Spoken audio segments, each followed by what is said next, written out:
সিঁড়ি।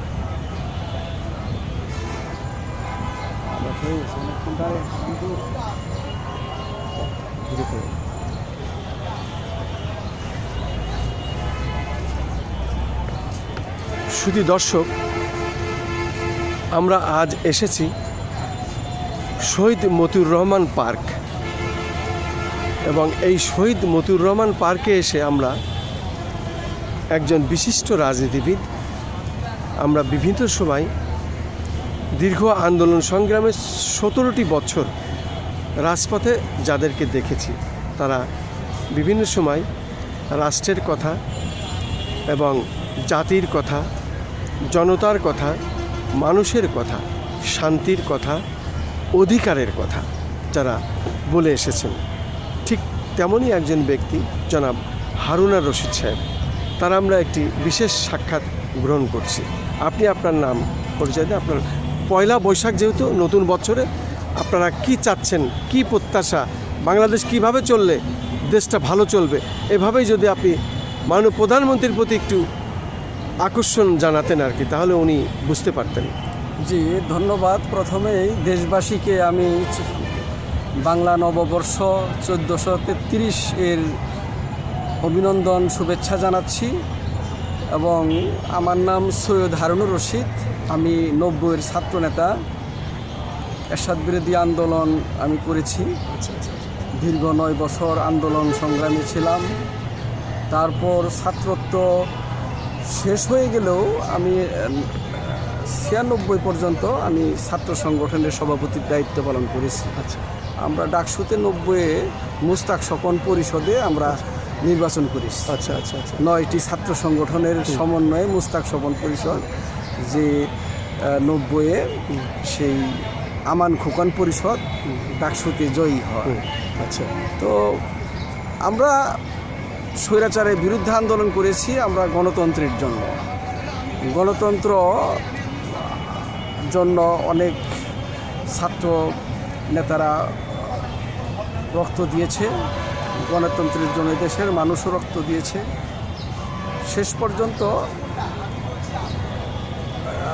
90 সালের 6 ডিসেম্বর স্বৈরাচার এরশাদের যে পতন হলো, সেই পতনের মধ্য দিয়ে আমরা কিন্তু একটি নতুন বাংলাদেশই পেয়েছিলাম। আমরা 90-এ নতুন বাংলাদেশ গঠন করেছিলাম বটে, কিন্তু আমরা কিন্তু কোনোদিন বলি নাই যে আমরা এই রাষ্ট্র ক্ষমতায় যাব, আমরা এই রাষ্ট্র ক্ষমতা থাকবো। 90-এর ছাত্র আন্দোলনকারী বিভিন্ন রাজনৈতিক দলের ছাত্র সংগঠনের নেতৃবৃন্দ, তারা বয়সে পরিপক্ক ছিলেন, তারা লেখাপড়ায় পরিপক্ক ছিলেন, এবং তাদের দ্বারা একটি রাষ্ট্র পরিচালনা করা সম্ভব ছিল। এটা ঠিক, কিন্তু তারপরেও আমরা মনে করছি যেটা আমরা চেয়েছিলাম, স্বৈরাচারের পতনের মধ্য দিয়ে গণতন্ত্রের বিজয় হবে, সেই বিজয় আমরা পেয়েছিলাম। এবং আমরা 91-তে যে সারা বাংলাদেশে নির্বাচন হলো, সেই নির্বাচনে বাংলাদেশের মানুষ আনন্দের সাথে ভোট দিয়ে, এবং সেই ভোটে বিএনপি জয়ী হয়, সরকার গঠন করে।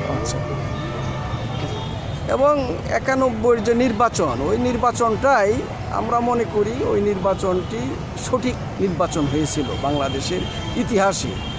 এবং এই নির্বাচনের মধ্য দিয়ে খালেদা জিয়া এবং বিএনপি এবং তাদের ছাত্র সংগঠন সব মিলে তাদের রাজনৈতিক শক্তি বৃদ্ধি পায় সারা বাংলাদেশে। এবং রাষ্ট্র ক্ষমতায় এসে বিএনপি বিভিন্ন ধরনের চেষ্টা তারা করেছেন, রাষ্ট্রের উন্নয়ন করার জন্য চেষ্টা করেছেন, এবং শেষ অবধি কিছু ভালো কাজও করেছেন, কিন্তু তারা কিছু কাজ খারাপও করেছে। এটা বলতেই হবে যে ওনারা কৃষকদের দাবি নিয়ে যে কৃষকরা আন্দোলন করেছিল, সেই কৃষকদেরকে গুলি করে মেরেছিল, এই রকম কিছু ঘটনা ঘটছে। তাছাড়া এই 91-তে যে বিএনপি ক্ষমতায় আসার পরে তারা বাংলাদেশের উন্নতির জন্য সকল কাজই করেছে।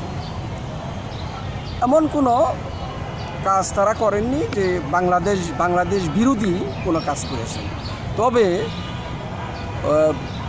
মানে 15ই ফেব্রুয়ারির যে নির্বাচন হলো, সেই নির্বাচনের মধ্য দিয়ে তারা আবারও রাষ্ট্র ক্ষমতায় আসলেন, কিন্তু ওই নির্বাচনকে দেশের জনগণ মেনে নিলেন না এবং সেই নির্বাচনেই মধ্য দিয়ে মাত্র কয়েকদিনের মধ্য দিয়ে তত্ত্বাবধায়ক সরকারের বিল পাস হয় এবং তত্ত্বাবধায়ক সরকারের বিল পাস হওয়ার পরেই আবার তত্ত্বাবধায়ক সরকারের অধীনে নির্বাচন হয় 96-তে। তখন আওয়ামী লীগ ক্ষমতায় আসে। আওয়ামী লীগ ক্ষমতায় এসে তারা তাদের যে রাজনৈতিক প্রতিহিংসা চরিত্র এবং তাদের যে দখলদারিত্বের যে রাজনীতি, সেই রাজনীতি প্রতিষ্ঠা করার কারণে দেশের মানুষ আওয়ামী লীগের প্রতি বিদ্রোহ ঘোষণা করলেন এবং আবারও 2001 সালে বিএনপি ব্যাপক সমর্থনে, জনগণের ভোটে ব্যাপক সমর্থন নিয়ে তারা আবারও সংসদ গঠন করেন, রাষ্ট্র ক্ষমতায় আসেন। 2006 সাল পর্যন্ত বিএনপি রাষ্ট্র ক্ষমতায় ছিলেন। ওই সময়ে কিছু অঘটন ঘটছে, কিন্তু ওনারা যে কাজটা করেছেন সেটা হলো সর্বহারা রাজনীতি, যেটা ছিল আন্ডারগ্রাউন্ড রাজনীতি, সেই আন্ডারগ্রাউন্ড রাজনীতিকে তারা ওপেন রাজনীতিতে আসার জন্য তাদের আহ্বান করেছেন এবং অনেক আন্ডারগ্রাউন্ড পলিটিক্সের নেতাকর্মীরা তারা আত্মসমর্পণ করে তারা সুস্থ জীবনযাপন করার জন্য তারা এগিয়ে আসছে। এটা বিএনপির একটা ভালো দিক এবং বিএনপি এতে সফলতা পেয়েছে, জনগণ বাহবা দিয়েছে। কিন্তু বিএনপি ওই সময়ে র্যাব গঠন হলো, ওই 2001 থেকে 2006 সালের মধ্যে র্যাব গঠন করেও প্রশংসার দাবি রেখেছে। কিন্তু ওই সময়ে বিএনপির ওই সময়টা আপনার সারা দেশব্যাপী কিছু মানে ঘটনা ঘটিয়েছে, যেটা মানুষ যেমন হিন্দুদের ঘরবাড়ি পুরানো, তাদের প্রতি বৈষম্য আচরণ করা, এগুলির মধ্য দিয়ে জনগণ আবার কিন্তু তাদের বিপক্ষে চলে যায়। এক পর্যায়ে যখন আন্দোলন সংগ্রাম শুরু হলো, 2006 সালে বিএনপি ক্ষমতা ছেড়ে দিল এবং তারা তত্ত্বাবধায়ক সরকারের অধীনেই নির্বাচন করবে এই আশা ব্যক্ত রেখে তাদের কিন্তু সদিচ্ছা ছিল যে না, তারা আওয়ামী লীগের মতো করেন না। আওয়ামী লীগ, বিএনপি, জামাত, জাতীয় পার্টি এদের কারণেই, অন্য দলের কারণেই কিন্তু সবচেয়ে বেশি আওয়ামী লীগ, বিএনপি, জামাত, জাতীয় পার্টি এদের কারণেই 111 সরকার আসে। 111 সরকার এসে বাংলাদেশে 2টা বছর তারা রাজনীতি নিষিদ্ধর মতো করে গেছে, ঘরোয়া রাজনীতি পর্যন্ত তারা করতে দেননি। এই যে একটা অবস্থা সৃষ্টি করেছিল রাজনীতিকে নিরাজনীতি করার জন্য এই ফখরুদ্দিন মঈনুদ্দিনের সরকার, সেটা খুব আমরা নিজেরা দেখেছি যে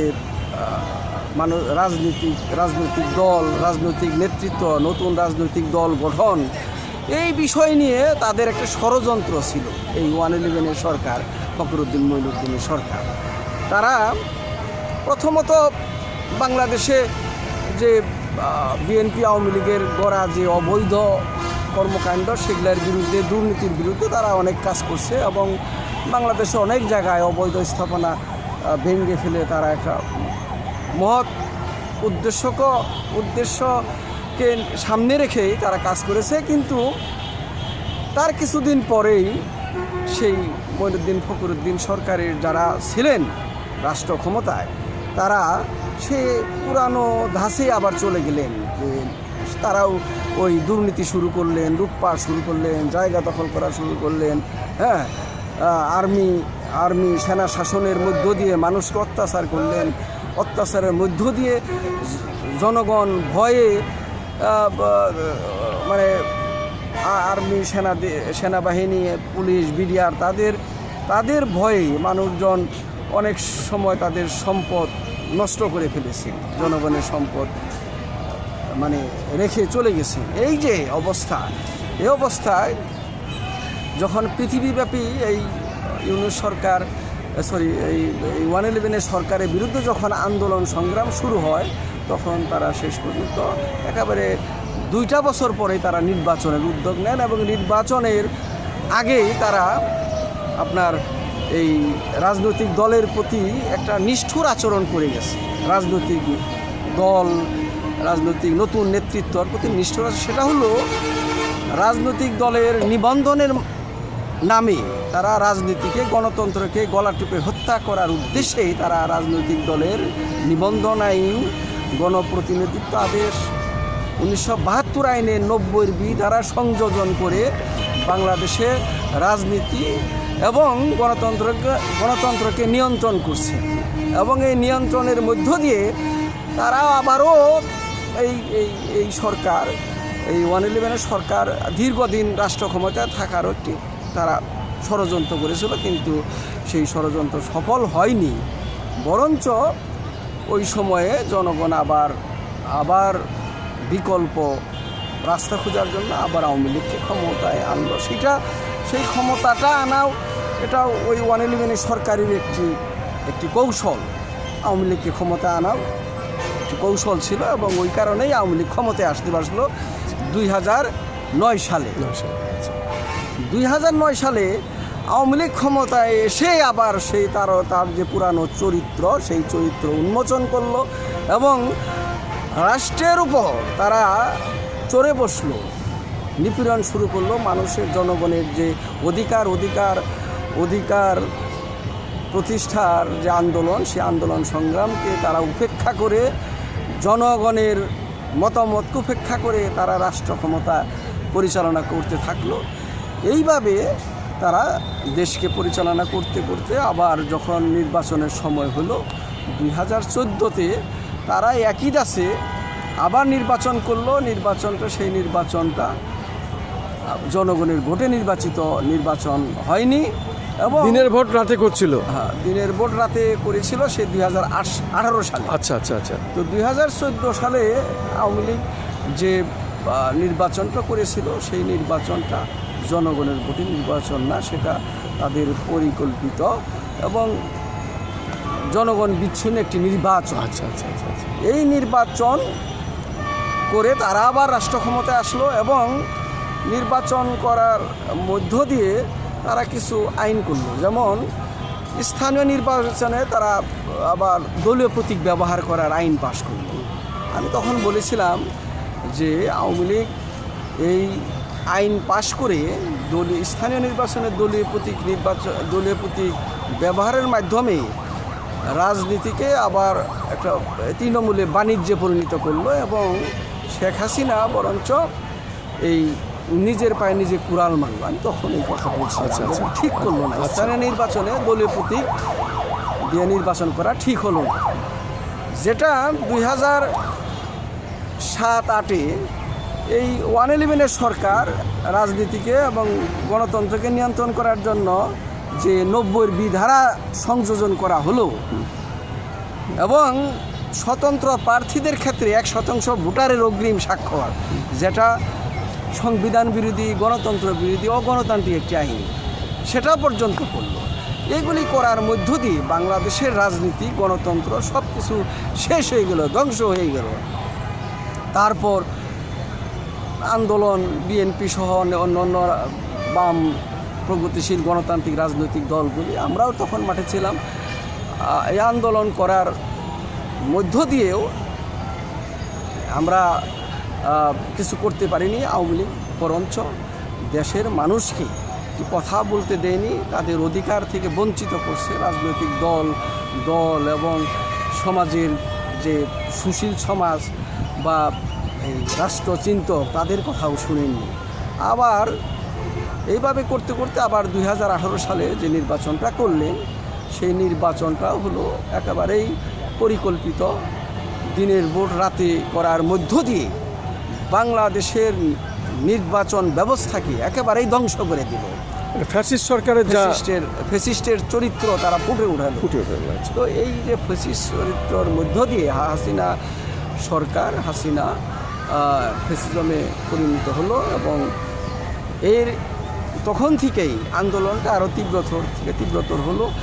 বিগত এই যে 17 বছর এই আওয়ামী লীগের বিরুদ্ধে বিএনপির দীর্ঘদিনের যে আন্দোলন সংগ্রাম, এই আন্দোলন সংগ্রাম করতে গিয়ে অনেক নেতাকর্মী তারা আহত হয়েছেন, মৃত্যুবরণ করেছেন এবং পঙ্গু করে ফেলছে এবং তারা অনেক নেতাই তাদেরকে কারাগারে রেখেছেন। আয়নাঘর বানানো হয়েছিল, আয়নাঘর বানানো হয়েছে, নামে বেনামে তাদেরকে এক একজন নেতা কর্মীর বিরুদ্ধে শত শত মামলা দিয়ে তার জীবনকে শেষ করে দিয়েছে। বিএনপি সহ অনেক আরও অন্যান্য রাজনৈতিক দলও, তবে বিএনপি বেশি ক্ষতিগ্রস্ত, এটা স্বীকার করব। আচ্ছা, আমি যেটা সত্য সেটাই বলব। আজকে যদি রাজনীতিকে উন্মুক্ত করা হতো, আওয়ামী লীগ যদি 2018 সালে আবার সুন্দরভাবে একটি নির্বাচন দিত সকল রাজনৈতিক দলের সমন্বয়ে, সেটা দিয়েছিল 2018 সালে, কিন্তু সেটাও ছিল এক ধরনের এই মানে কৌশলী নির্বাচন, একটা গুপ্ত নির্বাচন। সেই নির্বাচন তো আপনারা দেখলেন 2018 সালে যে নির্বাচন হলো, এটা দিনের ভোট, রাতেই হয়ে গেল। এর মধ্য দিয়ে আবার ক্ষমতায় আসলো, আবার তারা যা ইচ্ছা দেশে তাই করলো। মানুষের গণতান্ত্রিক অধিকার প্রতিষ্ঠা করতে দেয়নি, কোনো দিন রাস্তায় দাঁড়াইতে দেয়নি, মিছিল মিটিং করতে দেয়নি। যখন তখন ঘর থেকে উঠিয়ে মানুষকে আয়না ঘরে রেখেছে, মানুষকে মেরে ফেলেছে। হ্যাঁ, তো এই যে ন্যাক্কারজনক রাজনীতি, এই রাজনীতি বাংলাদেশের মানুষ দেখতে চায় না। এইভাবে চলতে চলতে আবার 24 জানুয়ারিতে যে নির্বাচন দিল, সেই নির্বাচন একইভাবে একই স্টাইলে আবার সেই নির্বাচন করে, তখন বিএনপি অংশগ্রহণ করেননি ওই নির্বাচন প্রত্যাখ্যান করেছে এবং ওই নির্বাচনের মাধ্যমে আবারও আওয়ামী লীগ ক্ষমতায় আসে। কারণ বিনা ভোটে মানুষ ভোট দিতে যায় নাই, মানুষ ভোট কেন্দ্রে যায় নাই। আপনারা অনেকেই দেখেছেন বাংলাদেশের মানুষ একটা ভোট কেন্দ্রে কুকুর ছাড়া কেউ নাই, পুলিশ ছাড়া কেউ নাই। এইরকম একটি জঘন্যতম নির্বাচন।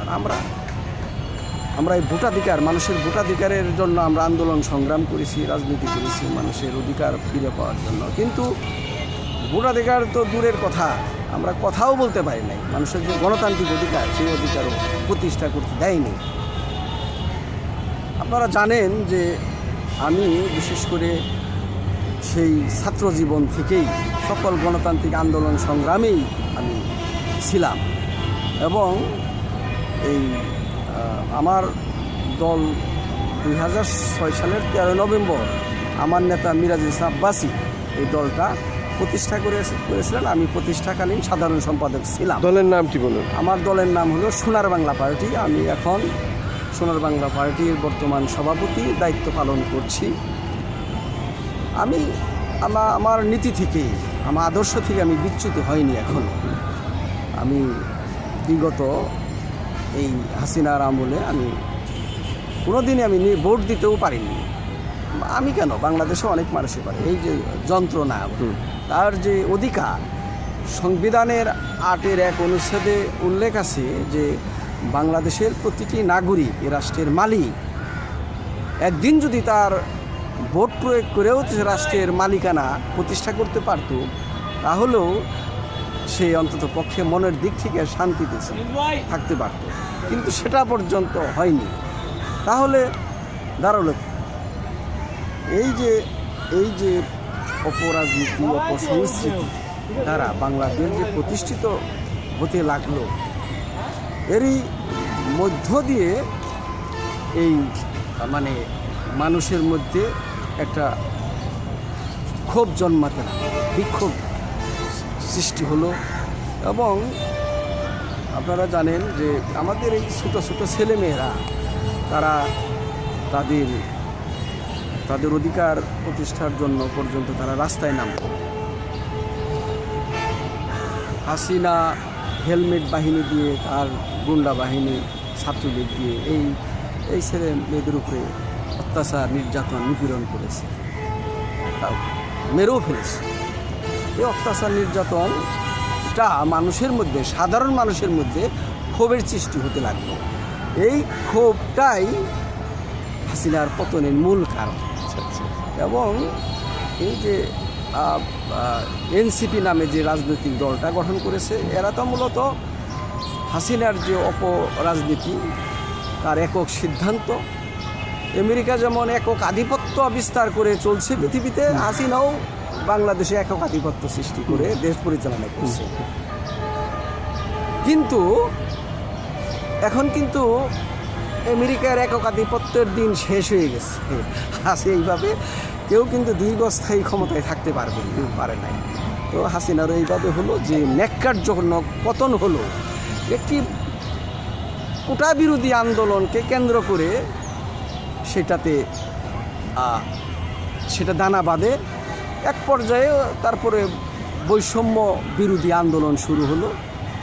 বৈষম্য বিরোধী আন্দোলনে এদেশের ছাত্র জনতা অংশগ্রহণ করেছে। কিন্তু এখানে প্রশ্ন থেকে যায় যে এই যে বৈষম্য বিরোধী ছাত্র আন্দোলন যারা করলো, এর মধ্যে ঘাপটি মারা ছাত্র শিবির বা অন্যান্য অপশক্তি এবং ছাত্রলীগও ছিল। হ্যাঁ, তারপর আবার তারা এনসিপিও হলো। হ্যাঁ, ছাত্রলীগের মধ্যেই ছিল ঘাপটি মেরে এই ছাত্রলীগ নামদারি, এই ছাত্র শিবির। আচ্ছা, তারা ওই ছাত্রলীগে থেকে এই ছাত্র শিবিরের ছেলেপেলেরা যত রকম গুন্ডামি বদমাইশি সবই করতো। সেইটা প্রমাণ হলো ওই যে হেলমেট বাহিনী, হেলমেট পরে তো মানুষ চিনত না এটা ছাত্রলীগই নাকি, সবাই মনে করে ছাত্রলীগ, কিন্তু ছিল শিবির। আসল চরিত্র হলো ওই শিবির, জামাত শিবিরের লোকজন। তারা বরঞ্চ ওই ছাত্রলীগে থেকে তারা এই সাধারণ ছাত্রছাত্রীদের উপর যে অমানবিক নির্যাতন শুরু করলো, মারতে লাগলো। তখন এই আন্দোলনটা তীব্রতর থেকে তীব্রতর হয়ে সারা বাংলাদেশের সকল বিশ্ববিদ্যালয়, স্কুল, কলেজ ছড়িয়ে পড়লো, বেসরকারি বিশ্ববিদ্যালয় ছড়িয়ে পড়লো। আবু সাঈদ হত্যার পর থেকেই মোটামুটি এই যে আন্দোলনটা হলো, এই আন্দোলনের মধ্য দিয়ে এই হাসিনার যে পতন হলো, সেটা শুধু মানে বৈষম্য বিরোধী ছাত্র আন্দোলন বা কোটা বিরোধী আন্দোলনের ওরাই অংশীদার না, অংশীজন হলো এই দেশের সাধারণ জনগণ।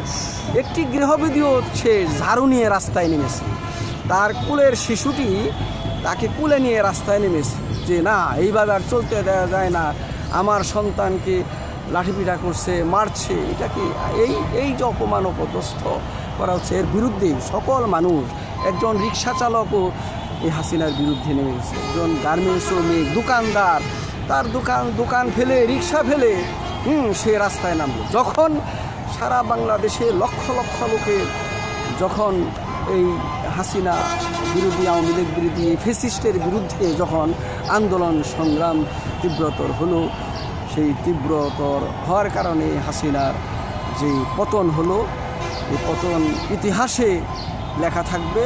সে বাংলাদেশ থেকে পলাইতে বাধ্য হলো। আমরা দেখলাম, কিন্তু বাংলাদেশের সাধারণ মানুষের যে প্রত্যাশা ছিল, এই প্রত্যাশা পূরণ হয়নি। ডক্টর মোহাম্মদ ইউনূসকে দেশের ছাত্র জনতা বিদেশ থেকে হায়ার করে এনে বাংলাদেশের রাষ্ট্র ক্ষমতায় বসিয়েছেন, প্রধান উপদেষ্টা করেছেন। ডক্টর মোহাম্মদ ইউনূস কী করেছেন?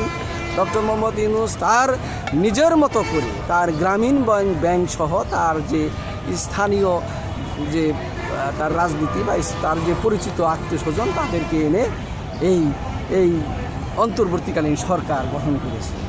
এই অন্তর্বর্তীকালীন সরকার গঠনের মধ্য দিয়ে সে রাষ্ট্র পরিচালনার দায়িত্ব যখন নিলেন, তখনও দেশবাসী ডক্টর মোহাম্মদ ইউনূসকে অভিনন্দন জানাইছে। আমরা সহ অনেক রাজনৈতিক দল আপাদমস্তকে ডক্টর ইউনূসকে সমর্থন জানিয়ে যে না, অন্তত পক্ষে এই যে ফ্যাসিস্ট আওয়ামী লীগ হাসিনার থেকে তো দেশটা রক্ষা পেল, কিন্তু আমরা লক্ষ্য করলাম যে ডক্টর মোহাম্মদ ইউনূস উনি ওনার যে সামাজিক ব্যবসা দিয়ে পৃথিবীতে উনি নাম করেছেন, ওনাকে পৃথিবীব্যাপী সকল দেশই তাকে চিনে জানে, অনেক বিশ্ববিদ্যালয়ে সে শিক্ষক, লেকচারার, যাই হোক সমস্ত মিলে আমরাও ডক্টর মোহাম্মদ ইউনূসের প্রতি দুর্বল ছিলাম।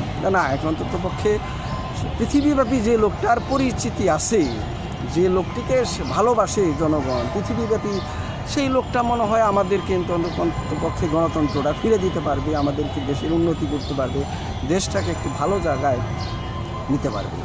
এইভাবে কিন্তু আমরা প্রত্যাশা করছিলাম, এই দেশের জনগণ আশা করেছিল, কিন্তু সেটা করতে পারেননি। এই কারণেই সে ব্যর্থ হয়েছেন, এই কারণ যে তার উপদেষ্টা মণ্ডলীতে যারা ছিলেন তারা ছিলেন, এক নম্বর হচ্ছে যে বয়সে কম, ওই কোটা বিরোধী আন্দোলনের ছাত্রনেতারা যারা ছাত্রত্বও শেষ হয়নি বা শেষ হয়েছে, যারা বেকার ছিল, তাদের কোনো অভিজ্ঞতা ছিল না, তারা ওই রকম কোনো ছাত্র সংগঠনের নেতাও ছিল না, তাদের রাজনৈতিক দূরদর্শিতাও ছিল না।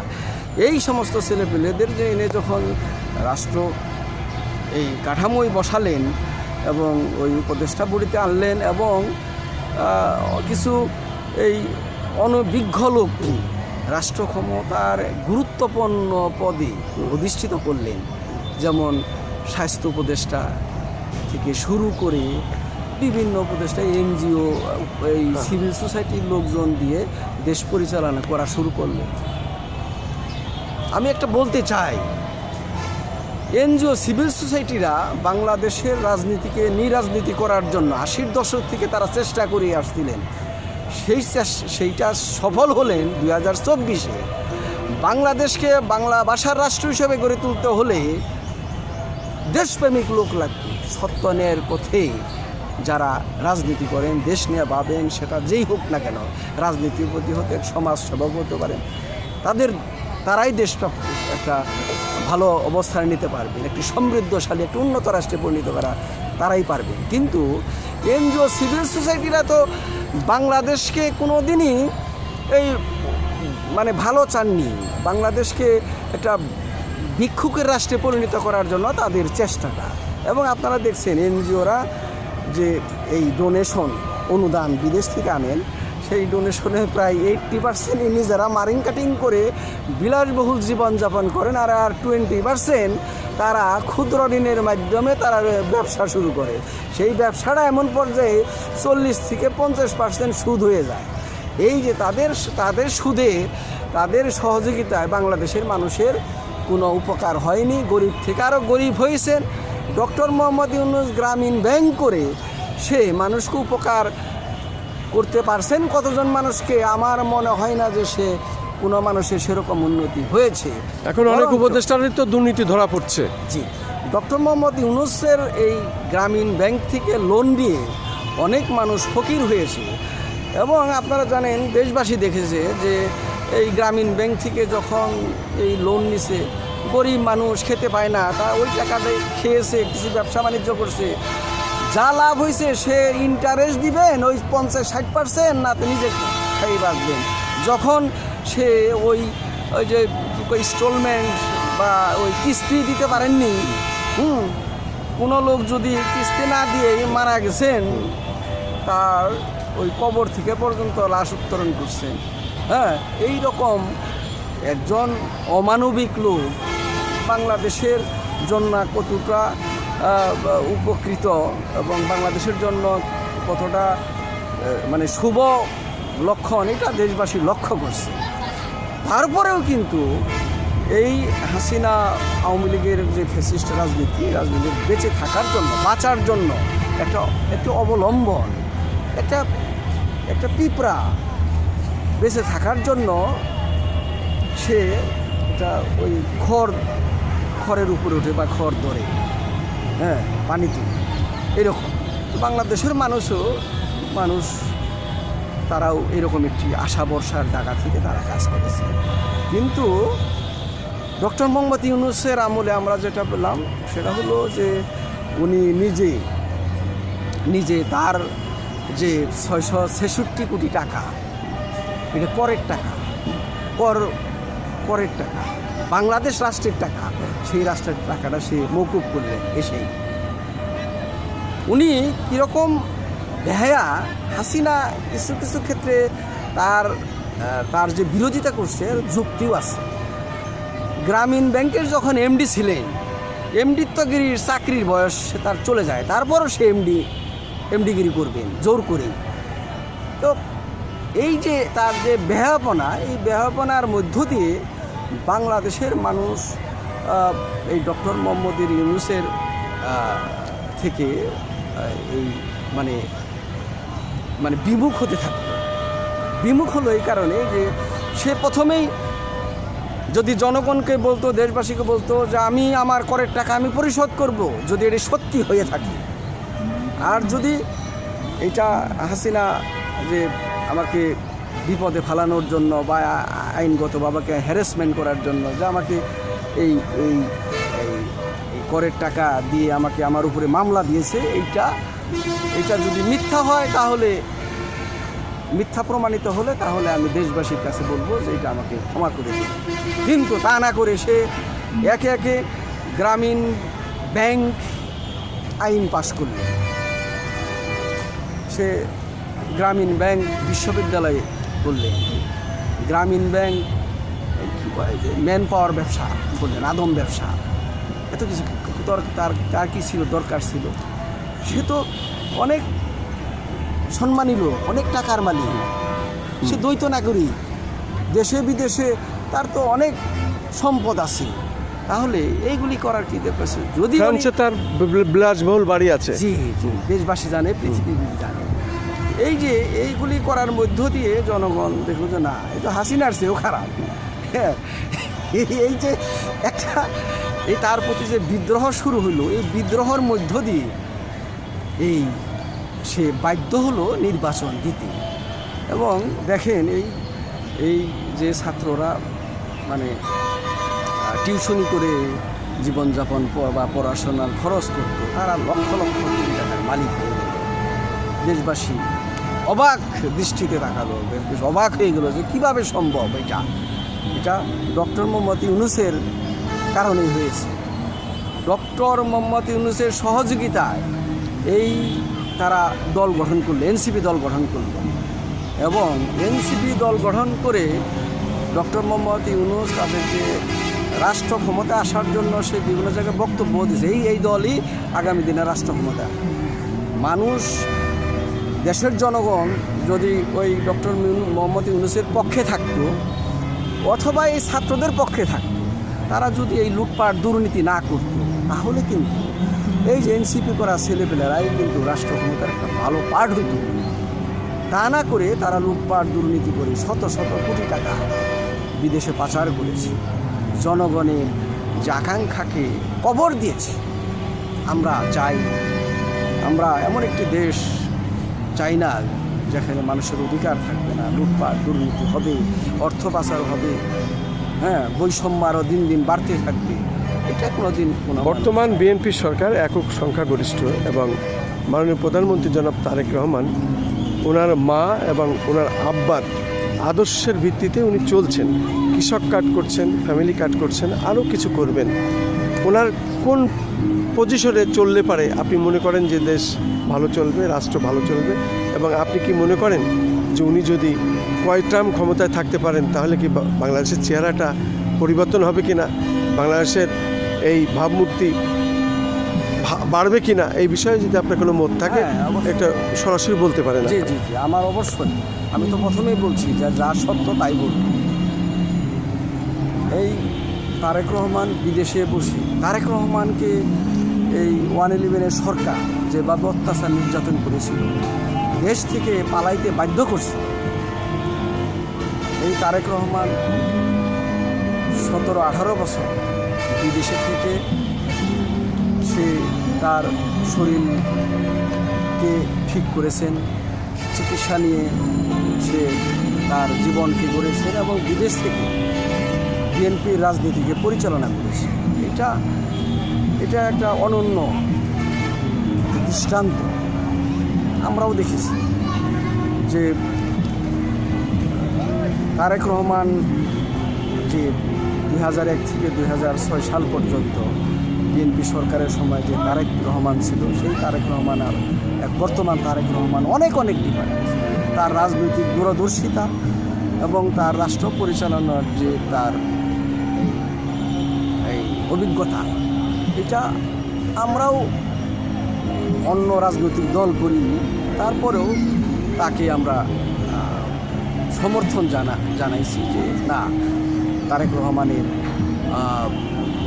তার রাজনৈতিক দূরদর্শিতা অনেক গুণে বেশি হয়েছে এবং সে রাষ্ট্র পরিচালনার তার ক্ষমতা রাখে। তবে একটা বিষয় বলতে চাই আপনাকে যে তারেক রহমান যেভাবেই হোক জনগণের ভোটেই তো নির্বাচিত হয়ে রাষ্ট্র ক্ষমতায় এসেছে, কিন্তু এই ইন্টিরিয়াম গভর্নমেন্টে যে ডক্টর ইউনূস সাহেব আমেরিকাকে খুশি করার জন্য সে যে 8টি চুক্তি করেছিল নির্বাচনের মাত্র 72 ঘন্টা আগে, সেই চুক্তিগুলি সম্পূর্ণই দেশবিরোধী, আত্মঘাতী। সেই চুক্তিগুলি যেহেতু ডক্টর মোহাম্মদ ইউনূস ওই সময় নির্বাচন 12 তারিখ আর 3 দিন আগে এই চুক্তিগুলি সে গোপনে করেছে, এই চুক্তিগুলি বাতিল করে এই চুক্তিগুলি জনাব তারেক রহমানকে বলবো যে এই আত্মঘাতী এই গোলামি চুক্তি বাতিল করে আপনি দৃষ্টান্ত স্থাপন করুন, বাংলাদেশকে একটা আপনার বাবা যে জনাব জিয়াউর রহমান যে রাষ্ট্র পরিচালনার দক্ষতা দেখিয়েছেন, সেই রাষ্ট্র পরিচালনার আপনি নজির আপনি ইচ্ছা করলে পারবেন। আপনাকে দেখছি আপনি সকাল 9টার আগেই সচিবালয়ে অফিস করছেন, আপনাকে দেখছি আপনার মধ্যে অনেক ধৈর্য এবং সহিংসতা যে দেখা যাচ্ছে, সেটা অবশ্যই একটি ভালো দিক। তবে আপনাকে আরেকটা বিষয় আমি সতর্ক করতে চাই, জনাব তারেক রহমান যারা এই বাংলাদেশকে চায়নি, যারা স্বাধীন রাষ্ট্র বিরোধী ছিল, যারা নারী নির্যাতনকারী, যারা রাজাকার আল বদর আল শামস বাহিনী গঠন করে বাংলাদেশের মানুষকে হত্যা করেছে, নারী নির্যাতন করেছে, এই দলগুলি থেকে আপনি সতর্ক থাকুন। আজকে এই এনসিপি তারা জামাতের সঙ্গে জোট করে নির্বাচন করে তারা যে রাষ্ট্র ক্ষমতার পার্ট হয়েছে, আমরা মনে করি এনসিপি তাদের রাজনীতিকে তারা ধ্বংস করেছে। এই জামাত ইসলামী সহ 11টি ইসলামী রাজনৈতিক দলের সাথে জোট করে। আপনি জনাব তারেক রহমান, আপনার প্রতি আপনি আমার বয়সে একটু 1 বছর বা এরকম ছোটো হতেও পারেন, আমার বয়স এখন 63 চলছে। আপনার প্রতি শ্রদ্ধা রেখে সম্মান রেখে বলছি, অন্ততপক্ষে বাংলাদেশকে বাঁচানোর জন্য, বাংলাদেশের রাজনীতিকে নিরাজনীতি থেকে বাঁচানোর জন্য আপনি ওই অন্যান্য রাজনৈতিক দল যারা দেশপ্রেমিক রাজনৈতিক দল, তাদেরকে সহযোগিতা করুন, তাদের সাথে বারবার বসুন, তাদের পরামর্শ নিন এবং তাদের সহযোগিতা নিয়ে দেশটা পরিচালনা করুন। এবং আপনি এই এনসিপি থেকে এনসিপি সহ 11 দলের জোটকে আপনি আপনার দূরদর্শিতা দিয়ে আপনি তাদের রাজনীতি থেকে সতর্ক থাকুন। এটি আমার আপনার প্রতি জনাব তারেক রহমান প্রধানমন্ত্রী, আপনার প্রতি আমার উদাত্ত আহ্বান এবং আবেদন, এবং দেশবাসীর প্রতি আমি আবারও বাংলা নববর্ষ শুভকামনা শুভেচ্ছা দিয়ে আমি আমার বক্তব্য শেষ করছি। ধন্যবাদ সকলকে।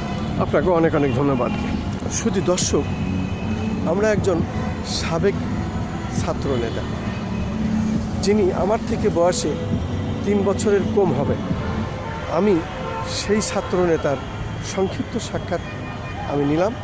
দীর্ঘদিন আমাদের এই পরিকল্পনাটা ছিল যে একটা নিরিবিলি জায়গায় তার কিছু কথা আমরা শুনব। সত্যি আসলে সে যে একজন মেধাবী ছাত্রনেতা ছিলেন এই বর্ণনায় সব ফুটে এসল। সে যে ইতিহাসগুলো পুঙ্খানুপুঙ্খানুভাবে বর্ণনা দিলেন সেটাই আসলে ইতিহাস। তাই আমরা বলি ইতিহাস কথা কয়।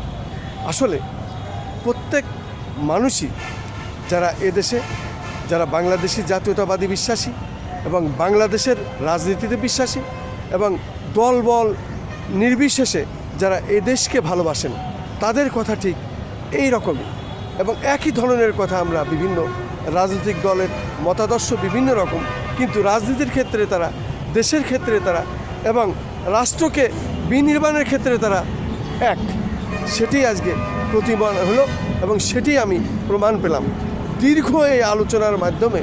বিগত সময়টির যে ইতিহাস উনি বর্ণনা দিলেন সেটা কিন্তু আসলে অনেক বড়।